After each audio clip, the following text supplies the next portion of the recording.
Hey everybody. Okay, so I realized that if I wanted to talk about like the political extremes, I have to kind of talk about this in a certain way to kind of set the framework for how I'm going to talk about it, not just what I'm talking about. So I decided I was going to start from the vector that I am technically a part of. And you probably guessed by the title of it how of that I'm not even really going to be too charitable on myself or my own worldview on this. Like, effectively, this is what it means to be like remarkably center on a lot of these things. But when we are talking about like the authoritarian left, there's a few things that we need to go over. But before we do that, we should actually talk about what tarot card I drew and why I even felt the need to start from this aspect as a whole, and why I probably titled the video the way that it is. So, the Tower card is a very interesting card. Oftentimes it gets confused with death in its overall meanings. Sorry, I kind of bumped the mic. So, there's a lot of cards in the tarot card deck that, like, people misconstrue as, like, pure name-wise. Where it's like, it must mean this because it's named this. You know, like, death, fool, devil. Like, a lot of these cards have, like, very distinct imagery on them. And it makes people think certain things. But in reality, it's a lot more nuanced than that. You know, we could go into like discussions of the other cards when they come up, especially Death, which is a card that I feel personal connection to. We will instead just talk about Tower right now, since the card I drew, and it's more about dramatic upheaval. You know, like some people kind of use it as a card to define natural disasters, but it's more in terms of flipping the table sort of mentalities. Uh, Especially when it's reversed and it's more inward and you have this innate fear to change. Or that, like, change will be bad no matter what happens. It's a very interesting card overall, and oddly enough, the perfect card to symbolize kind of what I wanted to talk about here. So, how about we just get straight into it? So, I have a few videos pulled up and a few like Wikipedia articles, and we're gonna go over some of them. We're gonna just start straight off with the Soviet Union, because you know when. Okay, so in the world, especially after World War II, America kind of made its name for being like the great military supplier, and they were the ones that dropped, you know, uh, that dropped like nuclear arms. So immediately, like a lot of other countries had to take a back foot away from America. This hyper capitalistic, um, representational democracy, which is supposed to be this like bastion of right-leaning thinking. And ironically, at around the same time, shortly after World War One, like the Soviet Union took over the Russian Empire. So you have a lot of these like conversions from um, monarchy and all of these like old deep set traditions into this hyper partisan shift. Like, let me just scroll down here a little bit. Uh, this is how Wikipedia describes it, and I think that this is like so funny. So I'm gonna just read off the whole thing very quickly. The Soviet communist state system was based off of the unified state power and democratic centralism, basically meaning that there is only one party. The highest organ of state authority, the Supreme Soviet of the Soviet Union, stood above all other state organs and worked under the leadership of the Communist Party of the Soviet Union. The executive organ of the state, synonymous with the government, the Council of Ministers, was an internal organ of the All-Union Supreme Soviet. So basically the easiest way to describe it is basically how you would describe most of communism, which is that there is a council of elders who kind of act as a more like a shepherd than an actual like ruling body. But the actual leader, which is usually some kind of a dictator-esque role, is a moral arbiter that has been chosen to lead the people in a sort of way. You know, like, let me just quickly pull up uh, Minecraft right here. Ignore that, we'll talk about that eventually. But, like, a lot of, like, left-leaning ideologies are about, you know, collectivism. The idea that we all rule together as one group. And when we're eventually, like, going from just the middle ground of the left into the heavier left, which is Marxism as a whole, like, you start getting into these moral gray areas of how much control over the governing body does the head organ have. Sorry if this, like, does not make any sense. Like, it's basically how this is all described.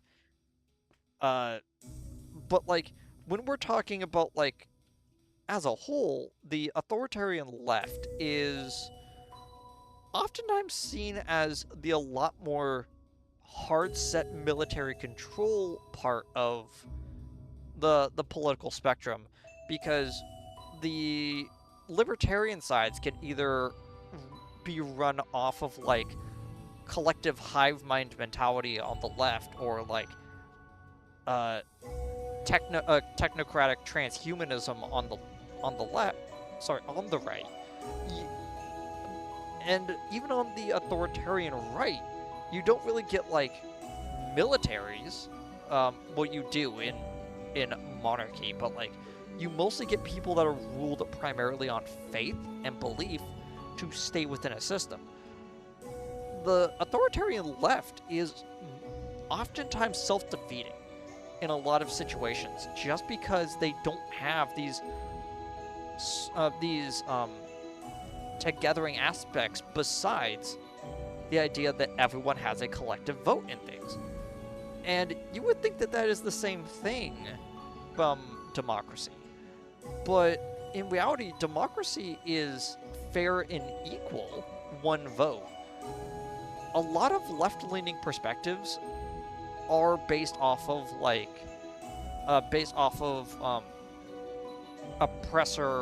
oppression, sort of, what is the correct term? I don't want to just say the red-pilled term that came from this, you know, because I'm trying to stay at least a little bit neutral on this sort of thing.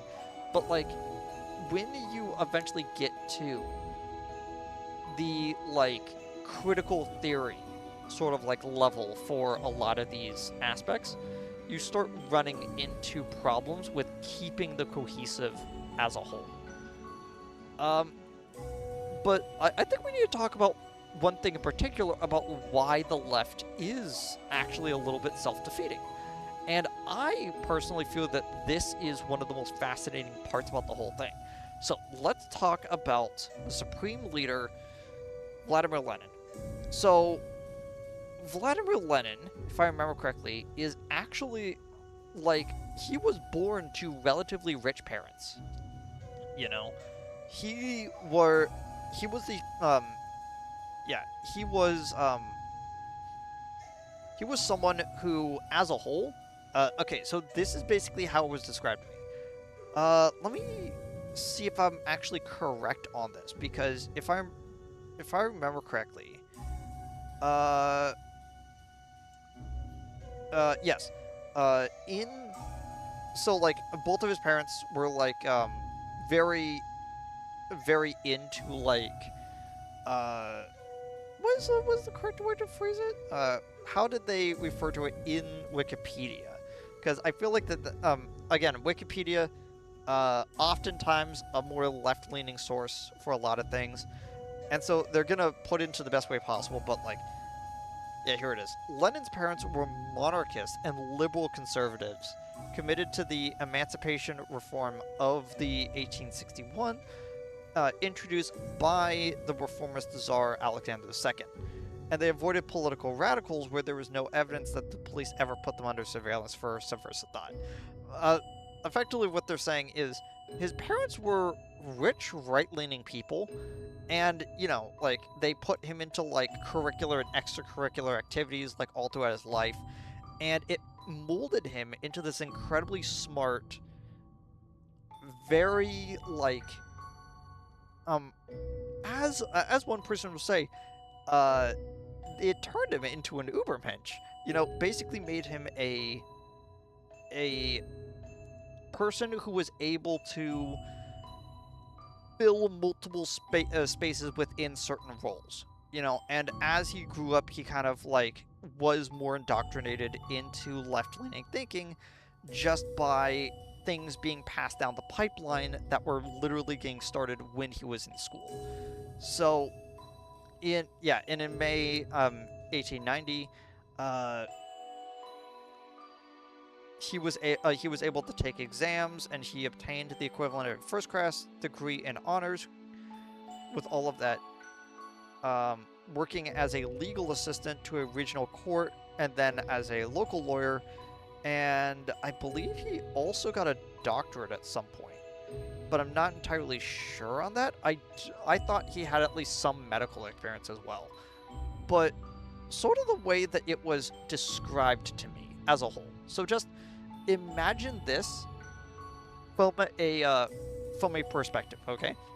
So you have this guy who is sitting in his ivory tower, and he looks out in the window and he sees, you know, like Marx and Engels, and they're like doing all their stuff, and he asks the simple question, you know, why is it the working class has to work so much harder to get things when we do not have to work as hard because of our station in life? You know, oppressor dynamics. And he was basically told to not really think about those kind of things because it invites dissent. And, you know, obviously he wasn't going to take that lying down, and so he helped the October Revolution to kind of set everything in motion. And it's a long, very, very complicated history, but unironically, I personally, when I was reading about Lenin in grade school, like, Lenin always kind of came off as, out of all of the like communist leaders, the guy who actually had a little bit of empathy for the people under him. Like, he wouldn't do half the things he was doing if he didn't in some way care. And I don't think the whole of the Communist Party agreed with him. You know, it's like there was a lot. There's a lot of history to go over when it comes to just the politics of the Soviet Union as a whole. But all you really need to know is that they came into power, and then shortly after Stalin died, a lot of things in his sort of circle started falling apart, and it was a slow descent into all these kind of things until it eventually got to where was it? I was pretty sure it was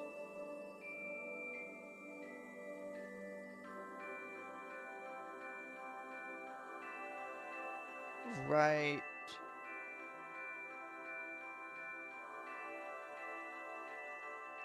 Yeah, I can't really find it, but there is something we said about, like, the Soviet Union.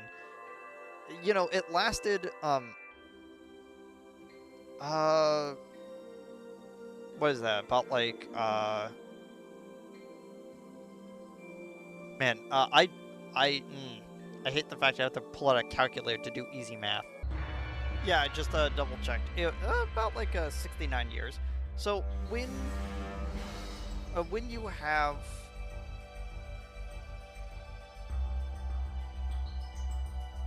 the Soviet Union, I actually completely forgot what I was saying in the middle of looking up a number that I forgot why I was even looking that up. Okay, either way, when you have a system like this in place, eventually you are going to get cracks and it's going to fall apart. Like the Communist Party of Russia is banned in Russia. And it's mostly because they don't want to go back to the Soviet era way of thinking, which inevitably people ask why. And a lot of people are confused when this sort of thing happens. And eventually people will cope and say, well, true communism hasn't been tried. One, yes, it has. It just isn't working. And two, are you even describing communism?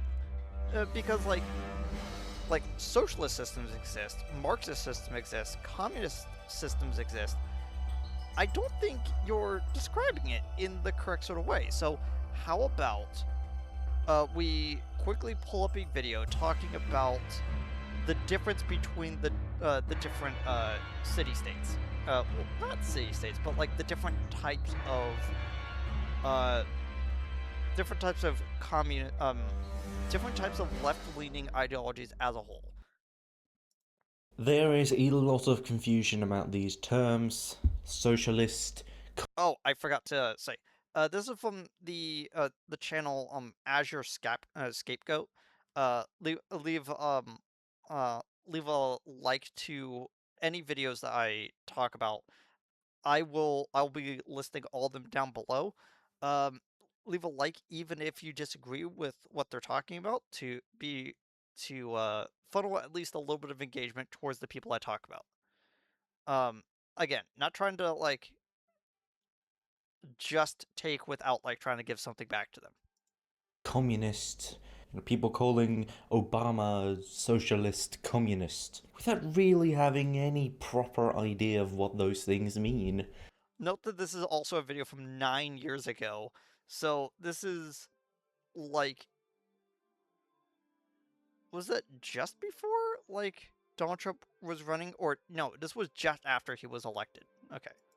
And this has pretty much always been a problem with socialism and communism. It even says so in the preamble to the Communist Manifesto written in 1848. So Communist I'm here to Manifesto. Oh tell my you gosh. what all the different terms actually mean. Most people in the Western world, especially in America, have heard of Bernie Sanders. Bernie Sanders calls himself a socialist and talks a lot about Scandinavian countries like Sweden and Denmark, praising them for social welfare system which provide things like free education, healthcare and other benefits or security nets, all paid for by the government. Scandinavia is, wrongly, even by a lot of people within Scandinavia itself, I know because I live there myself, called socialist. Bernie Sanders ran against Hillary Clinton in the Democrats' primaries in 2016. He lost the Democratic nomination to Clinton, who went on to run against Donald Trump. Donald Trump talks a lot about China, specifically the People's Republic of China, which calls itself socialist, with Chinese characteristics, of course. Donald Trump won the presidential election and became the 45th president of the United States of America, replacing the man who came before him, Barack Obama. Obama talked on multiple occasions about Guantanamo Bay, which is a military facility on the island of Cuba, but belonging to the nation of the USA. Cuba says that the land where the Guantanamo Bay facility is located belongs to the Cuban state, which calls itself socialist. Do you know who else called themselves socialists? The Nazis. Nazi is shorthand for Nationalsozialistische Deutsche Arbeiterpartei, which translates to the National Socialist German Workers' Party, NSDAP. So what does Sweden, Bernie Sanders, China, Cuba and the Nazis have in common? Well, in practice, nothing. Sweden, not entirely unlike China, is a country with a mainly capitalistic free market system, but with some government intervention and social security paid for by the raising of taxes on those who earn more. Cuba is what many in the world would call communist, choosing not to rely on a private free market, but rather a public, planned economy where elected representatives make decisions about the economy that would otherwise be made by private business owners, like where to build new factories, what they should produce, what the wages should be, and so on. And although many in the West call Cuba communist, Cuba calls itself socialist. Yes, they are led by the Communist Party, but even they say that Cuba is socialist, not communist. And Germany, when it was ruled by the Nazis, also called itself socialist. And although the government was a totalitarian one which dictated many things about the private lives of citizens, the economy was largely still capitalistic and had a free market, minus some protectionism and sanctions or embargoes here and there. So, what exactly does socialism mean? Well, long story short, it's a pretty vague term that could mean pretty much whatever you want it to mean. The definition of socialism is a society in which the means of production, distribution, and exchange are owned by the community as a whole rather than private individuals.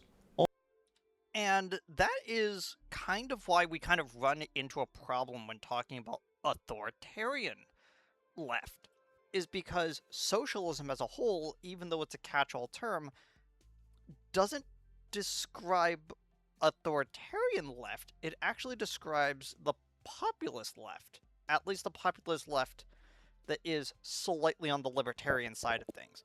Like, here, let me show you what I mean. On my sort of grid, I have communism and socialism sitting right here on either side.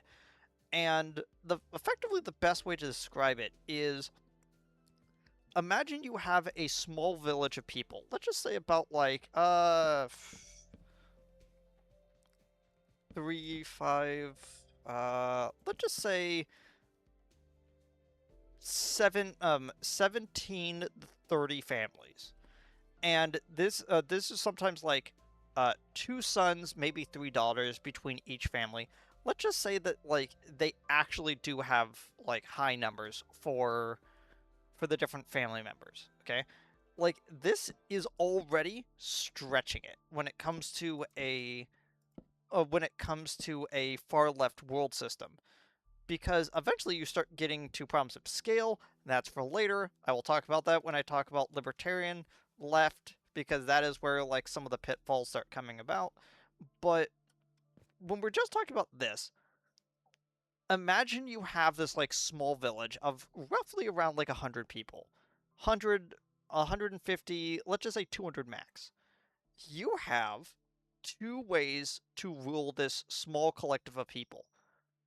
Either you rely upon a collection of elders with a moral arbiter that is set up to lead,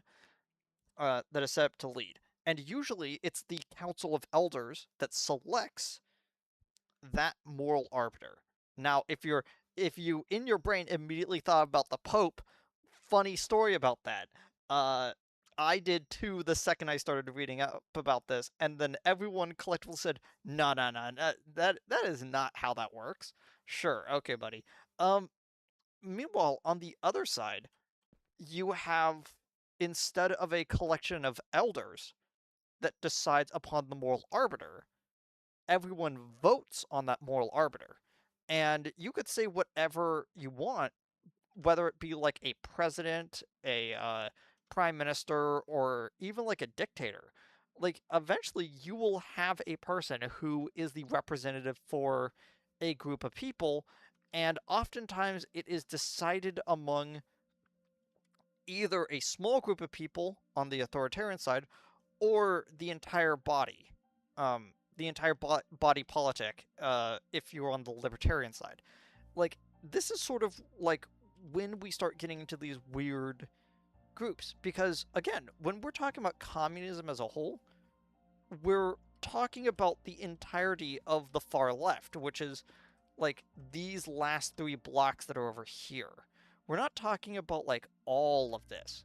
Like, Karl Marx as a whole, like when he was creating Marxism and his sort of ideals, is how do we scale up that small village into the size of a whole country? And you can't do that unless you have some sort of heavy-handed military control over a system, which is when we start getting into a lot of the problems that the authoritarian left runs into.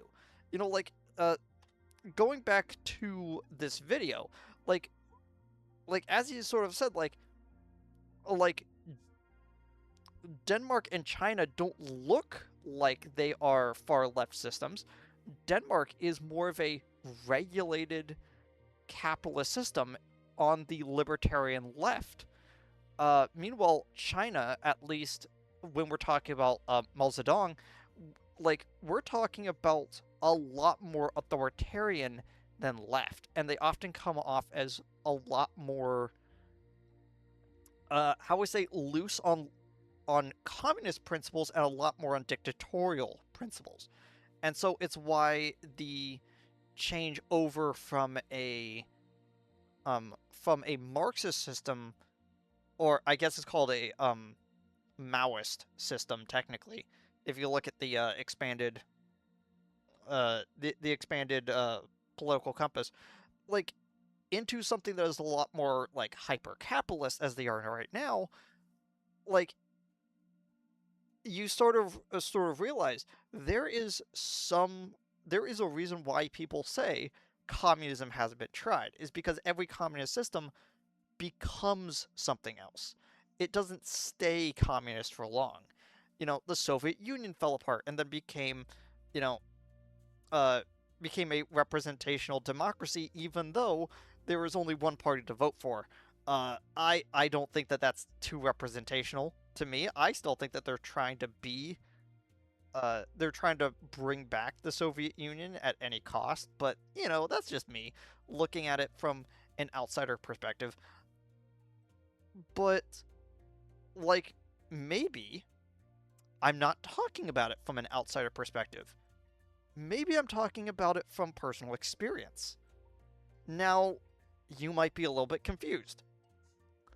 How do I, someone who lives on the west coast of America that has never really been that much far outside of America, like, have to say there's like that I have some ties with like uh like far left ideals and Marxism? Believe it or not, it's like I firmly believe that I'm not gonna get like oddly doxxed from this, but I had a revelation when I was growing up about where my family came from. And this might come as a little bit of a shock to like a lot of people that kind of know me, but I do kind of talk about this a lot to certain people. Let's talk about where my family comes from. So, this is the United Order, also known as the United Order of Enoch. It is a group that was set up by the Church of Jesus Christ of Latter day Saints, which I technically am still a member of. Like, I've never been excommunicated. I just kind of stopped going to church, but like, hey, sometimes things happen. And the best way to kind of describe this is basically how it was created in the first place. So, when the Mormons were heading over to Utah, and they needed to set up a new governmental body that was over there. They set up a lot of scattered settlements around the Great Salt Lake, that eventually became, you know, Salt Lake City as a whole. But you know, eventually, like, if you've ever seen, the funniest way I've always described this is if you've ever looked at a petri dish and you just see like bacterial colonies like kind of spread out and then kind of congeal together into like a weird shape.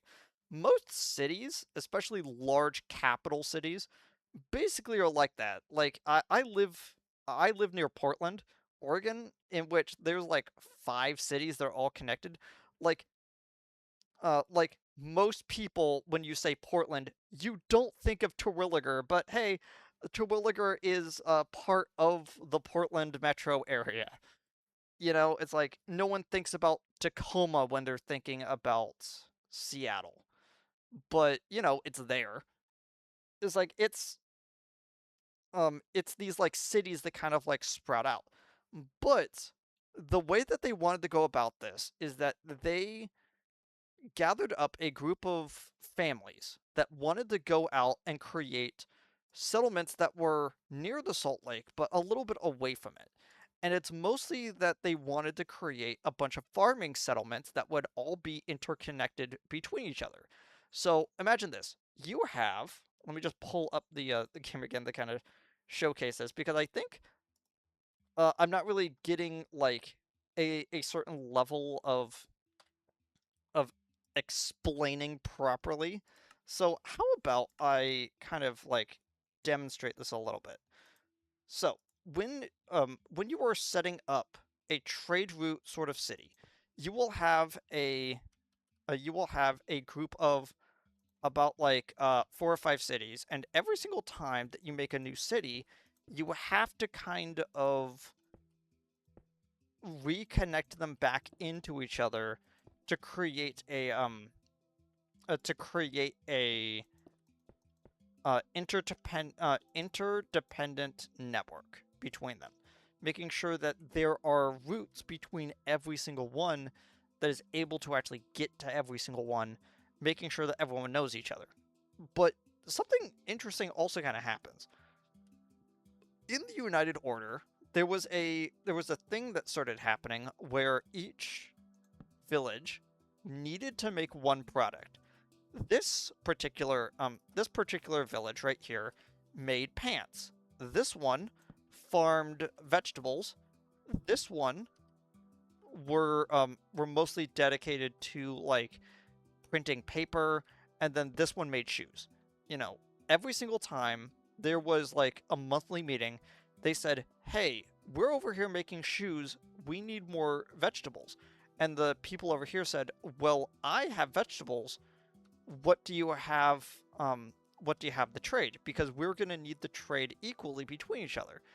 Now, this may sound like, like a lot of trade hubs, and it's because it is.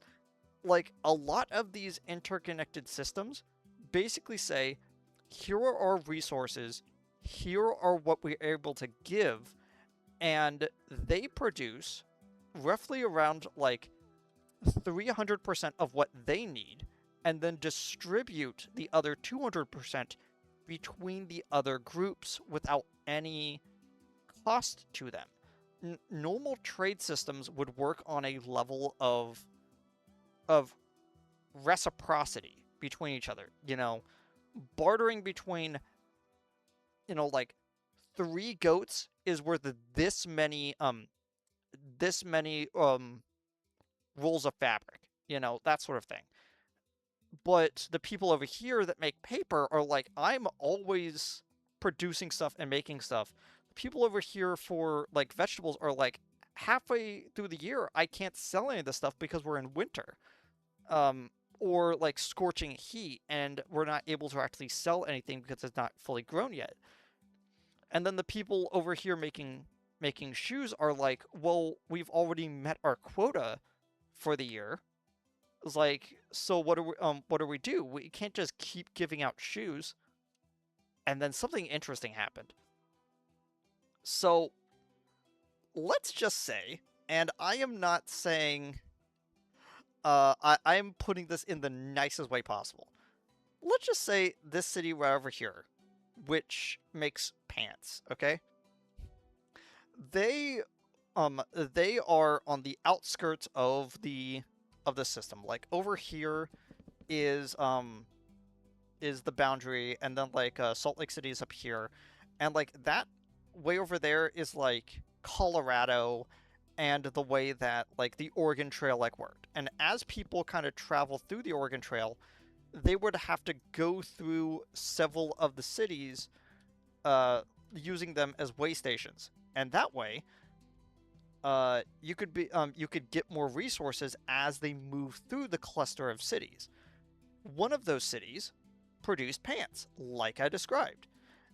And as they were going through, they basically made an all-purpose type of pants they use for both work, um, to use for work and for church. And so these pants were very durable and they worked very well because they had to both look nice and they had to be long lasting. The problem is what happens when you have good pants that last long is that they stick around and you use them for like 2 or 3 years before they even have any amount of wear into them, or kids start growing out of them. But as people started moving down through the Oregon Trail, they stopped at this city. This city right here, which I can never remember the name of, ran into a problem where the kids of this city got really invested in blue jeans because blue jeans had just been invented like after all of this had gotten started. These pants right here were no longer cool to these young kids. And so, guess what they started doing? They started taking their pants to belt sanders to wear them through to try to tell their parents who were in control of the manufacturing of this, hey, we need more pants. How about instead of making these high-end pants, we shift our entire production into making these jeans? And once again, the pair of American blue jeans has defeated another communist system.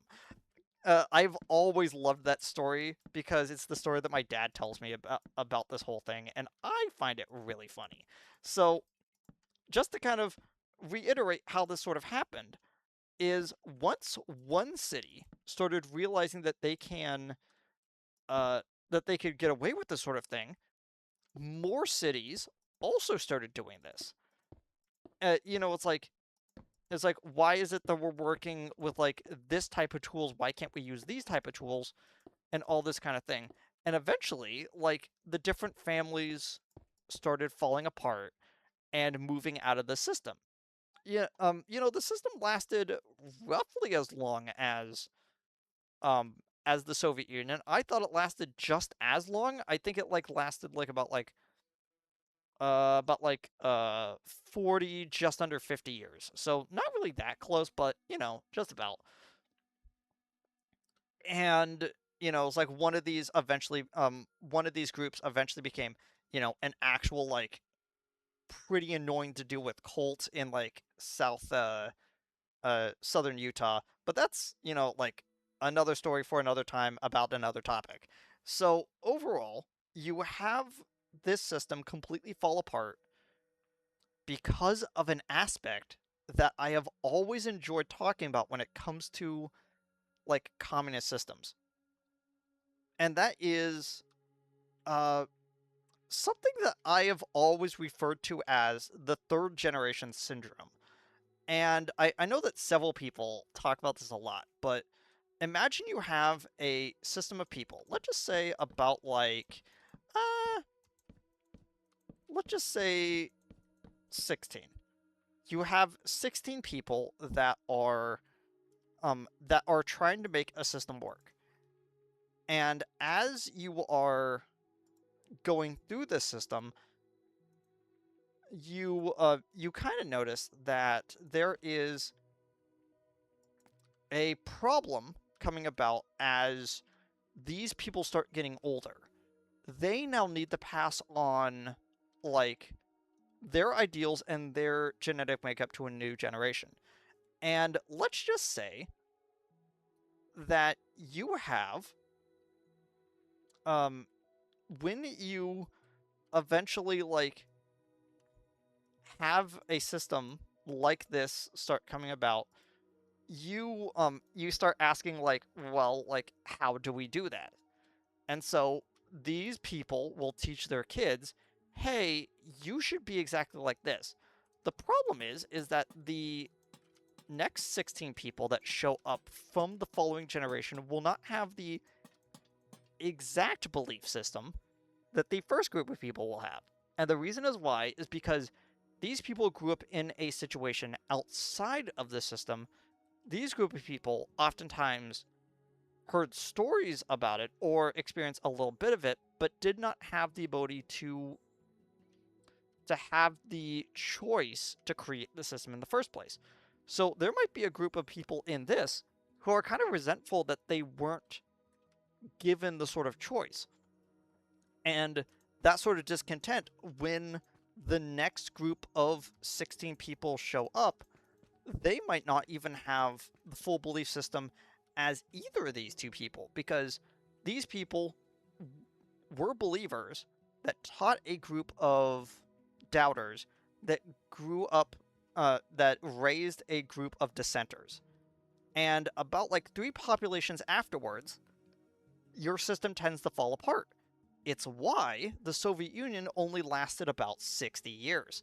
Because This is the first 20 years. This is the second set of 20 years.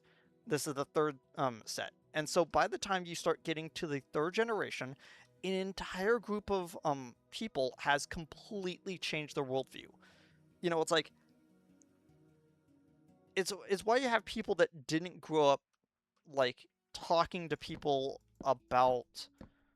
um about Vietnam, Korea, even like World War, even like not even meeting people that were from the fighting of World War II. Now that like new wars have started popping up in the Middle East, people are a lot less hesitant to kind of cheer on war efforts. You know, it's the exact same type of thing that happens. The further you get away from the original group of people that set up a system, the less likely they are to go along with it. And by about like the third generation on, a system will fall apart, and they have to kind of reevaluate everything.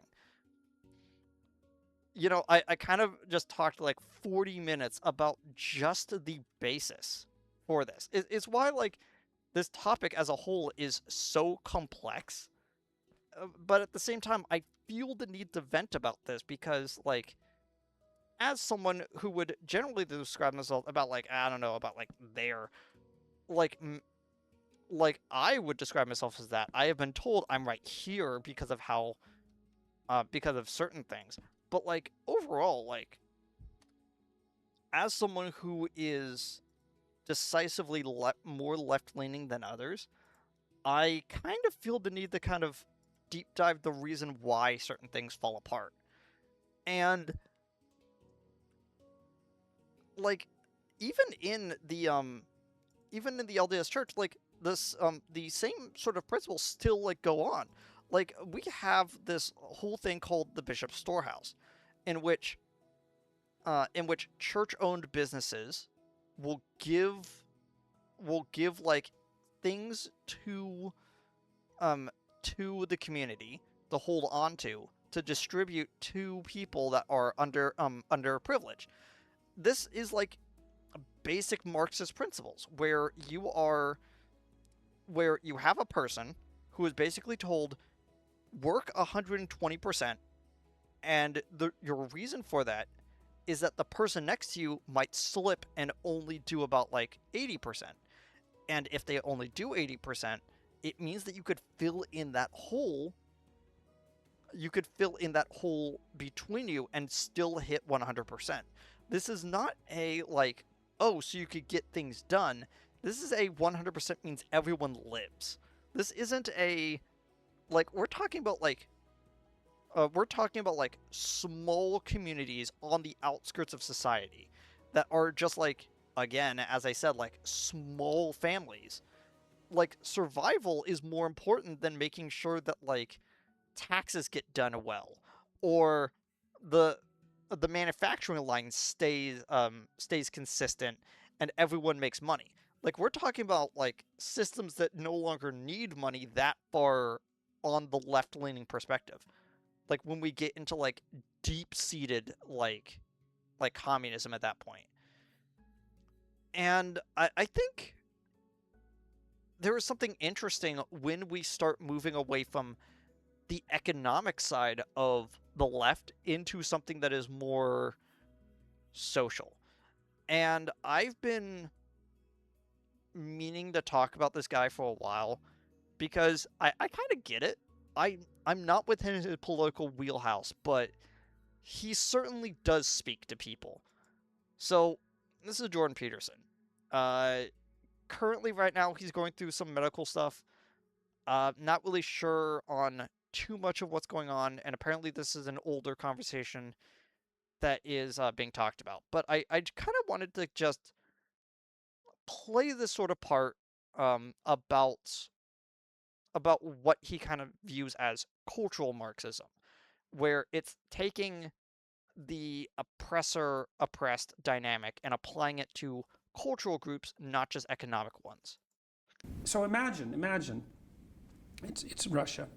You're in a village. It's 30 years, something like that. after the serfs have been emancipated. There's a few agriculturalists who've managed to produce successful agricultural enterprises, and maybe they have a couple of cows, they have some land, they're able to hire a few people, and they're raising almost all the food, right? And they're a minority in any village, because the hyper-productive successful are always a minority. So they're a minority in every village. All right, and there's people who are doing worse, and then there's a lot of people who aren't doing so well at all. And then the communist intellectuals show up and they tell the people who aren't doing so well, some of whom are just suffering because of life, but some of whom aren't doing well because they've never done anything productive with even a second of their life. And the communist intellectuals come in and say, those guys that are doing so much better than you? Yeah, they actually stole all of that from you. And you're morally obligated to go take it back. It's like, oh man, after 6 cups of mead, let's say, or let's say 10, or let's say 20, and I'm drunk out of my mind, and I've got my cruel buddies with me, and we're all resentful right to the core because we've wasted our miserable lives, and now we have an opportunity to go, like, down the street to our wealthy neighbor's house and to rape his daughters, and we can do it in the name of good. It's like, well, there's a story you can market. And that happened everywhere in the Soviet Union. And so they wiped out the kulaks. It's like, great. And then 6 million Ukrainians starved to death. Yeah, that's right. Brilliant. Yep. I'm a farmer. Brilliant. The Ukraine was the breadbasket of Europe. Mm-hmm. That's what it was. Mm-hmm. Then it became a region pathetically unable to feed itself. And yet, the same sort of worldview that gave rise to that, we're now being told, you use the word neo-Marxist. Many people in Australia use the word cultural Marxist. I've got an old friend who said to me, what are you talking about, John? Free capitalist Australia is not going to let that happen here. Mm-hmm. Mm-hmm. Well, Qantas Airlines took a nice step towards that the other day, and they adopted their language policing policies. These corporations who should know far better let these far left fifth columns into their organizations. They think they're not going to pay for that. They think they're going to stop with some demands for the reconstruction of language. Not like the demands for reconstruction of language, by the way, are trivial. They're maybe the most important thing you could possibly demand, right? I want to reshape the way you speak. I want to reshape the way you think. It's like, well, that's okay, as long as it doesn't interfere with the bottom line. It's like, it'll interfere with the bottom line. You let that fifth column in. It's a warning to corporate people. Yeah. Again, when you get these communist systems in a vacuum, they work. When you start leveling them up to groups of people, again, you start getting variations. So again, like you sort of said, like when you have a system that is dedicated to getting people all on the same page, again, like, let's just say you're in the middle of like generations 1, 2, and 3. There was still generation 1 that is like running around and like still doing some of the stuff because they actually believe into it. But then you have people from generation 2 that might not fully believe it, but then people from generation 3 that absolutely don't. How do you square the circle when they're doing their 120%, these people are doing 100 to maybe 80%, but then these people don't want to get even 60%. Like, that's where the system starts falling apart. You even see this from cultural levels. You start having people that want to go and be above and beyond and help other people, but then you have other people that just want to be a leech on society. Because even Karl Marx was a leech on society. Like, one of the most famous things about him that you kind of do when you start researching is you realize that, like, he spent all of his time, like, crying to Engels that, like, that he didn't make enough money on, like, book sales or, like, all that kind of stuff. And he died destitute because he spent all of his time bothering Engels, like, saying, hey, I know that, like, I know that you were just through some hard stuff. Is there a possibility that your dad might send us more money? And, like, it's really funny because more people talk about, like, Marx's, like, contributions to the Communist Manifesto. But, like, if you were to look up, like, the Communist Manifesto, like, in any sort of, like, webpage,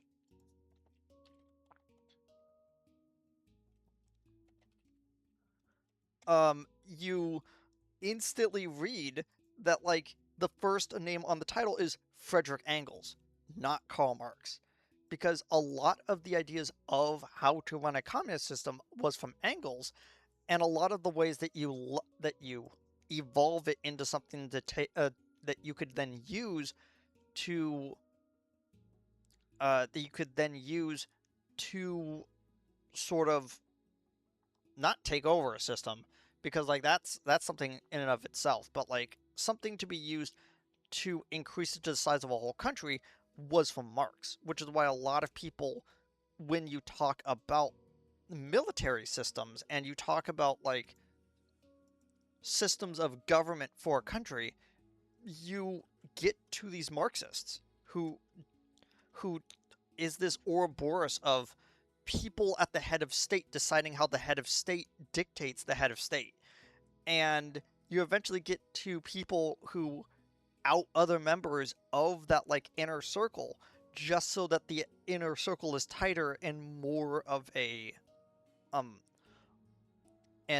cohesive whole, which is why cultural Marxists eventually get to this position where they have to start weeding out their own people who believe in the exact same things but fail at that 1%. Because if you don't have this sort of collective headspace, you start running into these problems. Which is why, like, again, I would consider myself somewhere here. I hate the government. You know, like 30 on 30 base shit.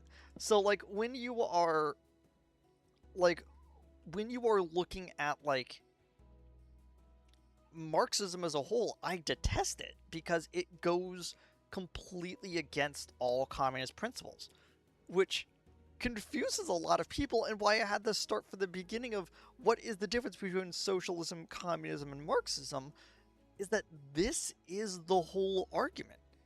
Is you have people in our political system yelling at each other saying, why are you so communist, when they're literally just talking about collective actions between people.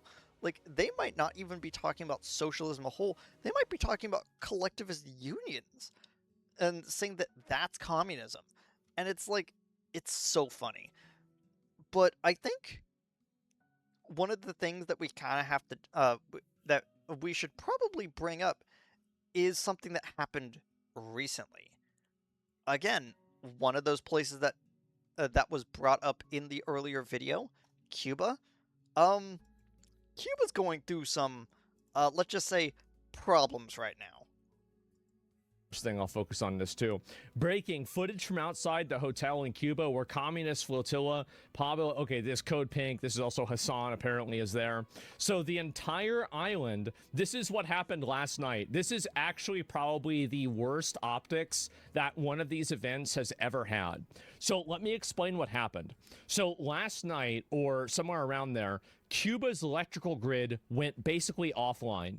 And one of the only places that still had electricity was the tourist 5-star hotel that all of these Americans and Westerners are staying at while they can cosplay as being communist revolutionaries in Cuba. I'm not even kidding you. You're going to see the videos, and the entire other fucking rest of the country is blacked out.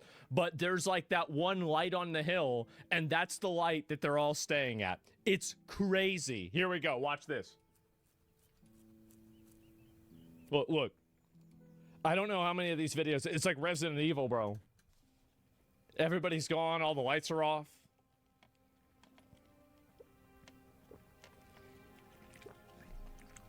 Crash out? Yeah, look at this. So this is the place, obviously everybody's doing just fine here. I'm assuming this is the hotel. Look how good they look. Oh, wow. Wow, everything's lit up. It's so great, isn't it? Oh, boy. Useful idiots? Yeah, I know. Isn't it sad? Does Hasan blame Israel for this? Well, yeah, of course he did. I mean, Israel, why would Israel do this? Audio's broken? I don't think the audio's broken. I'm pretty sure it's not. It is broken. Okay. I need to Yeah. stop opening it on other pages. I think that's So what really watch fucks this. it. This hotel is owned by the Cuban government, I mean, it's not really nothing happening, right? But... and this is Yeah, the look at all Cuban this. people. So then you immediately, you walk outside of the safe zone, right? You walk outside of the safe zone, and now you're in the wild. You've just regressed 1,000 years in technology. Power's out? Yep. Oh my god. Where's all the lights? What happened to the lights, guys? That's crazy. There's nothing on at all. So during this blackout, there were reported like several deaths inside the hotel in Havana. Sorry, not hotel, in the hospital in Havana of people that were on life support that because of the rolling blackouts like immediately died because they did not have sufficient things to go about it. A true communist system would not have done this to these people. Like this is the problem is that you have these Marxist governments pretending to be like something a lot more charitable to the people, either calling it a socialist system to pretend like it's not an overreaching government, or even pretending that it is a democracy, like what North Korea does, North Korea and Russia do, when it's a one-party system that is run by a dictator. It's deplorable, and it's why I never agreed with this. And what were they doing to make this place fall apart? So, did Code Pink's humanitarian festival cause a blackout in Havana, Cuba? So, basically, they had I guess, like a music festival. So, basically, this is like, it's kind of like, it seems like this event was kind of like Burning Man for, like, communists, right? It was like communist Burning Man. And so they all went to, but the only people burning up apparently are the ones in the hospital, and because they shut down the power, and that's what's happened. And it's a good analogy. Let's make a person and a dog, and a person named Iran keeps seeing dogs in a way. Oh, I mean, with Iran, that's something totally different. Yeah, it's the Don't Fire worry about that Festival, part, that's exactly. So let's watch this. Ooh. Yeah, so they're having this Ooh, big look at 'em all. Wow. music festival in which a bunch Wow. in which you have a bunch of people Man. from outside of Cuba coming into Man. Cuba How about to throw these celebrations for Oh. the authoritarian left That's and crazy. make it believe So this is the that- same woman. that everything is going well when the country doesn't have power, doesn't have any like gasoline, is now running out of food, and like all of their systems are falling apart, and like the situation in Cuba is terrible for like the people over there. Like as someone who has been like surrounded by like Spanish speaking people like my whole life, like I've heard of like what it's like to be in Mexico and Honduras and especially Chile, because that's where my family comes from, and like even a few Cubans. The reason why they're in America is because they hated those places. They hated the places that were falling apart to socialist and communist and especially Marxist systems like in Cuba, and they did not like being there. The whole reason why they're in America in the first place is because these systems failed them. And it's why I'm so passionate about talking about this stuff, is because when you get to people who will champion these authoritarian systems, it just does not work. It's why every single governmental body that pretends to be communist falls apart, is because they can't do the things that rely upon them to be proper communists. Again, proper communism hasn't been tried. Actually, 1 second. So, this is a scene from one of my favorite games of all time, Disco Elysium. And in Disco Elysium, you could join one of 4 political factions, and each one has a different storyline to go down. I will probably bring up Disco Elysium in each one of these videos to kind of explain sort of things, because I personally believe that, like, when it comes to media that is political, not just talking about like politics in the background as like a thematic thing, as a game that is strictly political, Disco Elysium is one of those games that talks about all of the plus sides and downsides of basically every political system. And if you are someone who wants to hear about political worldviews that aren't just your own, look up this. And I personally, I wouldn't recommend it for everyone, but also check out the writer's book, um, Sacred but Terrible Error. I'm gonna bring that up when we talk about like the libertarian left a lot more than in this one, because that's where it has like the most interesting things to say. But when it comes to especially the end of the book, but this game has this immensely cool scene when talking about communism, because these are a group of students who basically are in this book club talking about communist principles in a country that used to be fascist, that fell to communism, that then fell to uh fell to a that fell apart, that then became more capitalist in a city that is dominated by a socialist workers union. Like, all of these type different political systems are all in play in this one city. So these people are from that communist faction, and this is the story that takes place. So you really did read all the way to the end. Yeah, Uli and I were trying to see whether there was enough plasm between the two of us to hold up a few matchboxes. Saying it out loud makes him realize how foolish it sounds. It was just a little informal experiment. No reason to take it too seriously.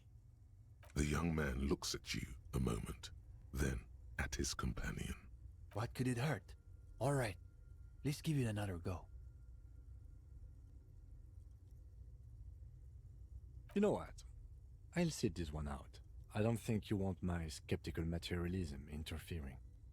Before long, a modest tower begins to rise from the pile of matchboxes.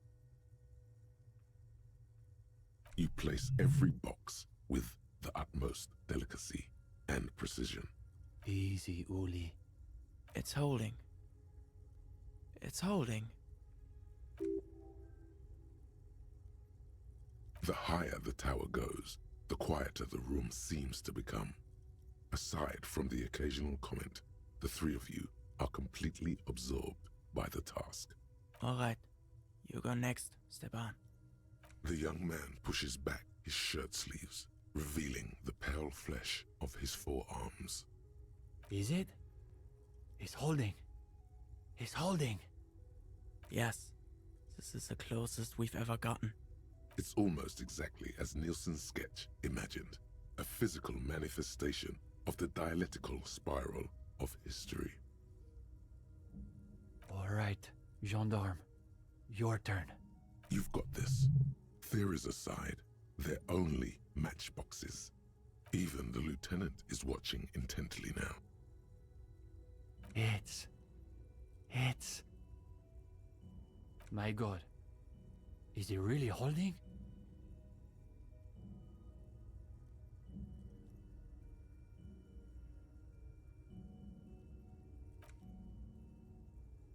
It is. It is. There, in the middle of the floor, the winding spire quivers with an improbable energy. This is impossible, right? There's no way it's really staying up like that. But it is. It is. For a long moment, no one says a word. Even the lieutenant is transfixed.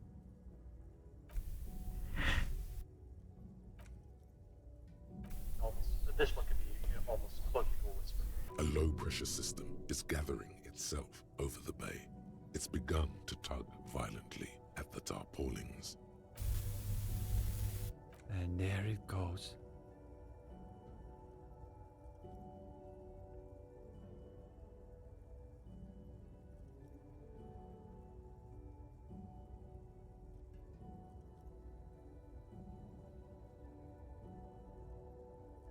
No, it was exactly what's supposed to happen. We should treat it that way. We should probably clean up. So, if you didn't catch what happened, the whole experiment was to build a tower as high as possible, you know, like in the world of Disco Elysium, use their mental, like, mental projected energy to imbue the tower with enough strength to keep it structurally intact long enough to fulfill its purpose. And when the purpose was seen and intact, it fell apart because it's that like moment to breathe, saying we finally did it, that it then falls apart. And the experiment was not to keep it up, it's to see how big of a tower they could do before it falls apart. And it's why the authoritarian left is ultimately self-defeating, and it's almost designed that way. A lot of left-leaning beliefs are about reconstruction and about like building up from the ashes. And it's impossible to have a system that is like that without having the ashes in the first place. So you have a lot of these authoritarians that will go out and purposely clear forests to build more stuff. You know, you pave paradise to put up a parking lot type stuff. You know, it's the entire idea behind the growth. And in a way, I'm both fascinated with the awe of like of the whole thing, but also a bit sad that it's like well, how? It's like why would you want to build a tower that big? Why not just have something that is self-sustaining? And that's the problem, is that like cities don't just stay small. Again, like just like bacterial cultures in a petri dish, small communities will eventually become larger larger cities that will then brush up against other cities to then make larger cities that will then coalesce into things like our modern like mega city complexes. And it's why I've always been so against the authoritarian part of the authoritarian left, is that systems like this are beautiful, but like when you just want to build, you can't take in the grandeur of what is built. And it's so complex, and it's so hard to explain for me. Again, it's partially a language barrier and how I'm trying to like put it out into the world, but it's hard. But I think we're gonna end off with talking about, you know, the next phase of the clock. You know, I started with like at 9, and we moved to like 10 and 11. But we need to now talk about like nearing to midnight as we close off the day, as we like wind past through the as we like wave through the political compass. Let's talk about some of those brought up in a thing earlier, because I've been kind of holding back on just digging my heels in for one thing, but this needs to be talked about. So this is Hasan Piker. He is one of the most influential people on the left, not just for like the authoritarian left, but like most mainstream stuff, to the point where like most of news has started to pay attention to him. Like I found him in like 2016, never really found him to be that engaging, and he is that perfect self-defeatist mentality. Like we could talk about like how much he himself is an oligarch, son of oligarchs, and he doesn't really represent a lot of the stuff that is on the mainstream left. We could talk about that forever, but I mostly wanted to talk about why he likes China. And again, he values the socialist, like authoritarian left aspects of China, with kind of looking past a lot of their down parts that are around right now. But let's take it from his perspective first before I start dismantling it. Like China, for example, fears that there is an upcoming crisis with their birth rates. And in an effort to stop it, I guess, in an effort to get ahead of that, they think they can just move culture in a certain direction. And in an effort to crack down on that, they will take a heavy-handed approach in censorship over, I don't know, like the more feminine-looking men, for example. They want like more manly-looking men. They want to present themselves as more masculine. They want to dominate culture in that regard. It's like state design over where the culture should go. This is absolutely a foreign concept for Americans, right? Even though we have similar things that we do, manufacturing consent and the like, but that's usually for foreign policy. It's never over like silly shit. Okay? So they do stuff like that that I don't agree with and also criticize. But at the end of the day, existence is more complex than that. Okay? If that's the only thing you care about, okay, well, Americans can yell endlessly about their politicians, as I do on a daily fucking basis, right? We can call our president a pedophile. We can do all of this stuff. And for the time being, we don't get punished for it. We don't get imprisoned for it. But nothing changes. Do you understand? And there are still plenty of undemocratic forces at play, even within this supposedly liberal bastion of democracy and freedom. In China, you can actually complain and get results, but you can't say certain things, and there is no guarantee that the state won't take a heavy-handed approach tomorrow over certain things that you obviously identify with. Do you see what I mean? No corruption in China, obviously. That's not what I said. I never said that. Corruption certainly, especially before Xi Jinping, existed heavily in China. Xi Jinping has been incredibly heavy-handed and incredibly intolerant towards any sort of corruption. This is not to say China is a perfect nation. I'm just saying that there's a lot of misunderstandings about China, especially here in the United States of America, due to state propaganda, ironically enough. And the thing is that oddly enough, I would kind of agree with him on these sort of things. Again, on the broad strokes, when it comes to certain things, I do agree with him on a lot of stuff. The problem is that he's a lot more authoritarian than left, and I'm a lot more left than authoritarian. We might as well be on different aspects of the sea, you know? He's way over in Greenland, and I'm down and then I'm down in like the Gulf Coast. You know, it's like it's like those type of like parts of the ocean. There's still the Atlantic, but and we're still looking at the same body of water, but we're not really getting the same perspective on things. And again, like as I talked about with my video on populism, because he's several blocks north than me, like we can't really talk about certain things in the same way. I would say China's government is too big and overreaching, and it's why I don't like it. And it's way too capitalist for me to get on board with it. Meanwhile, he's way up here and he says, but they're doing good things to curb the things that could affect their system. I'm saying the tower is beautiful. He's saying the tower's not big enough. Like, and that's where a lot of the disagreements come from. We can't even like talk about like certain things without our systems completely like without our systems falling apart on us, because we fundamentally disagree on those aspects. Like let's just like talk about this. The reason why he's even bringing up China in the first place is because he's at the time of recording this, he is going on a trip to China, and when he was at China, like he was stopped by the police and searched because like he had a meme on his phone.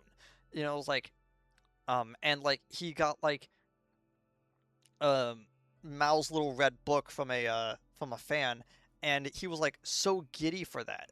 Like, this is from like The Hill, like talking about like his trip to China. Wrote on X, Hasan Piker says in China, I don't have any patriotism in my heart for America. Okay, stay in China then. And popular ex-user Drew Pavlu writes, Hasan is literally pro-CCP. He's defended the Chinese Communist Party in his live streams dozens of times. Hilarious.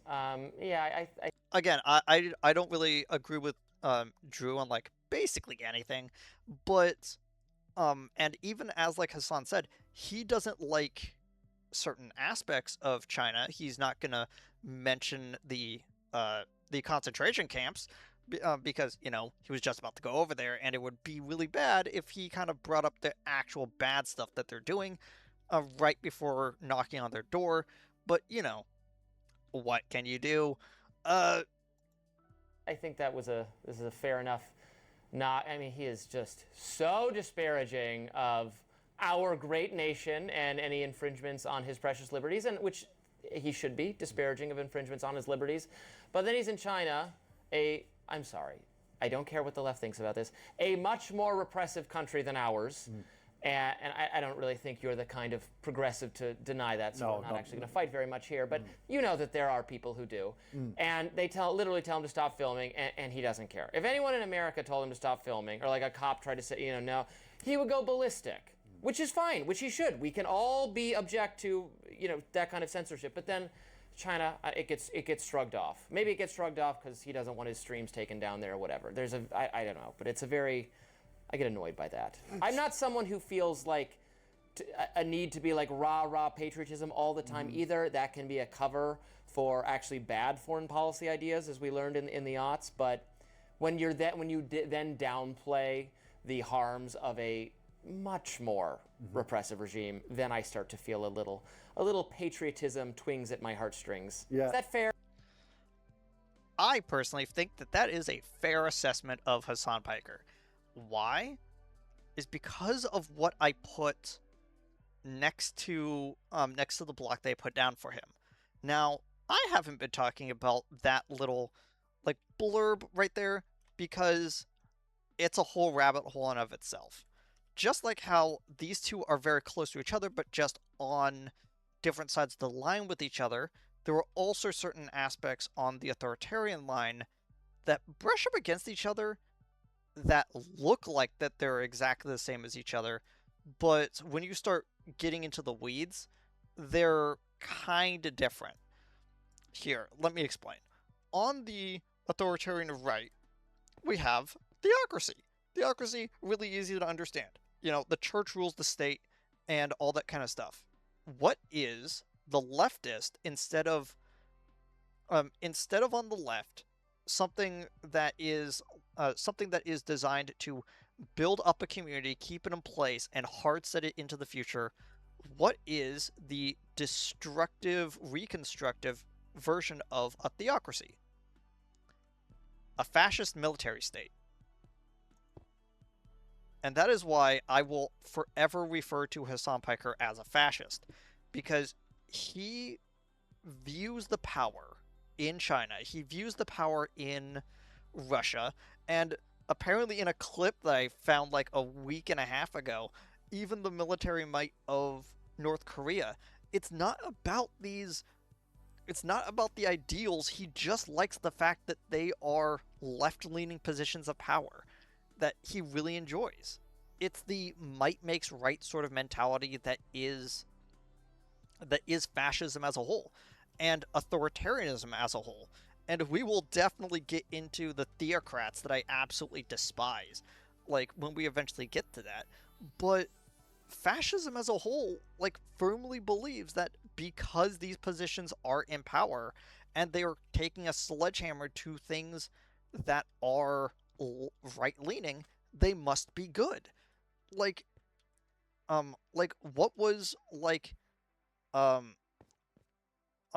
was the entire motivation for